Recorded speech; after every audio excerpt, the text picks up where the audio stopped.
নমস্কার বন্ধুরা, সুজাতাস কিচেনে আপনাদের সকলকে স্বাগত। আজ আমি গণেশ চতুর্থীর স্পেশাল মোদকের রেসিপি আপনাদের করে দেখাবো। খুব সহজেই আপনারা এটা করে নিতে পারবেন। প্রথমে আমি এক বাটি বেসন নিয়ে নিচ্ছি এবং বেসনটাকে একটু চেলে নেব। আর এই ডালা পাকানো যে অংশটা সেটা আমি ফেলে দেব। গ্যাসের ফ্লেমটাকে খুব কমে রেখে হালকা করে এটাকে শুকনো খোলায় প্রথমে একটু ভেজে নেব।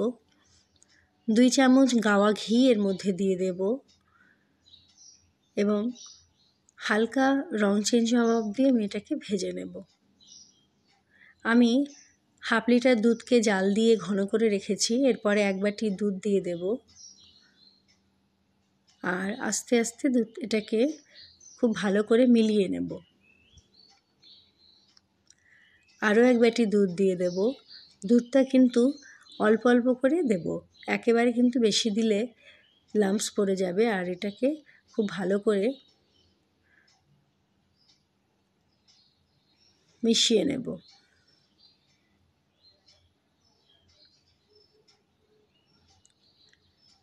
আরও অর্ধেক বাটি দুধ দিয়ে দিচ্ছি। আমি মোট 3 বারে দুধটা দিলাম। এক বাটি মিল্ক পাউডার দিয়ে দেব। মিল্ক পাউডারটা অবশ্যই দেবেন, এতে মাওয়ার স্বাদটা আসবে। আর এটাকেও সব কিছুর সাথে খুব ভালো করে মিলিয়ে নিতে হবে। আমি এখানে চিনি এবং 5টা এলাচ খোসা ছাড়িয়ে নিয়েছি এবং কিছু আলমন্ড বাদামকে একটুখানি গুঁড়িয়ে নেব, খুব বেশি মিহি করছি না। আর চিনিটা মেল্ট হওয়া অবধি এটাকে খুব ভালো করে সব কিছুর সাথে মিলিয়ে নেব।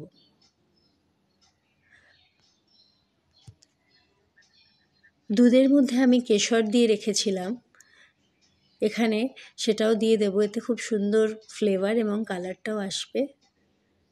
আর যতক্ষণ না এটা কড়াই ছাড়ছে ততক্ষণ খুব ভালো করে সব কিছুর সাথে আমি মিলিয়ে এটাকে কষিয়ে নেব। এবারে আমি ডোটাকে একটা থালার মধ্যে এভাবে ছড়িয়ে নিচ্ছি এবং ঠান্ডা হতে দেব। তারপরে হাতের সাহায্যে এরকম খুব ভালো করে মিশিয়ে এটাকে রেখে নিলাম। চলুন এবার মোদকের শেপ করে নিই। যেভাবে আমরা লেচি কাটি সেরকম লেচির মতো নিয়ে হাতের সাহায্যে এরকম মোদকের শেপ করে নেব। আজ আমি কোনো রকম মোল্ড ছাড়াই আপনারা কিভাবে বাড়িতে তৈরি করে নেবেন পারফেক্ট মোদক সেটাই করে দেখাচ্ছি। চামচের পিছনের অংশ থেকে এভাবে হালকা হালকা দাগ দিয়ে আমি শেপটা করে নেব। আশা করছি আপনারা বুঝতে পারছেন। আমি আরেকটাও করে দেখাচ্ছি।